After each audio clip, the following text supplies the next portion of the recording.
The first biomechanics question is, which of the following techniques increases strength and stability to an external fixation construct?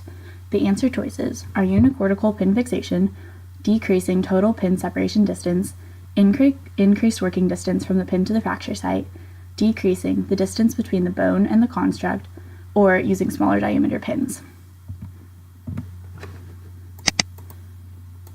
The correct answer is decreasing the distance between the bone and the construct. This image is like an overview of what we're looking at. It has pins going down into the arm and a perpendicular one connecting them. Unicortical pin fixation is wrong because a shorter pin goes through less layers, and therefore it's weaker and more susceptible to torsion, so it's more likely that it could turn if it doesn't go all the way through. Decreasing total pin separation distance also does not increase strength and stability because if the pins are too close together and we take it to the extreme, they only act as one pin instead of two, making it less stable. The next one is increased working distance from the pin to the fracture site. The working distance is defined as the distance between the two screws closest to the fracture. So the farther we take these away from the fracture, the bigger the moment is between them, making it less stable. The correct answer is decreasing the distance between the bone and the construct. The closer the bone is to the construct, the more stable it is because it decreases the moment when they're closer together. So the bigger the distance between them, the bigger the moment, and the more likely it is to move. And the final one is using smaller diameter pins. Larger pins are able to resist more force and more torsion.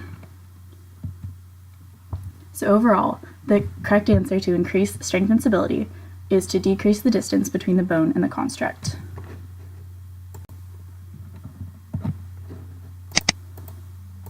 The second question is, in the stress-strain curve, the irreversible change in length after removing the load during the plastic region is called. The options are elastic limit, proportional limit, breaking point, ultimate strength, or plastic deformation.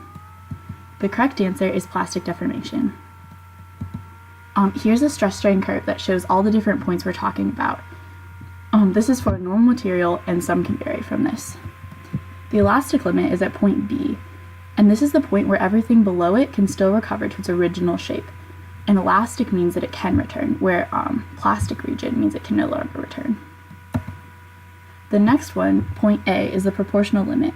Below this point, the stress is directly proportional to the strain, so this point marks the end of the linear region between stress and strain. F is the breaking point. This is the point of fracture, when the material will break due to too much stress and strain. U is the ultimate strength. It's the greatest amount of load the material can handle. The correct answer is plastic deformation, which occurs after the point Y to the point F. So this goes from the strain on the bottom from EY to EF. This is the permanent distortion area, and in this area all the deformation is irreversible. That's because the yield point blocks off the plastic deformation limit from the elastic deformation limit, and everything past the yield point then is plastic and permanent.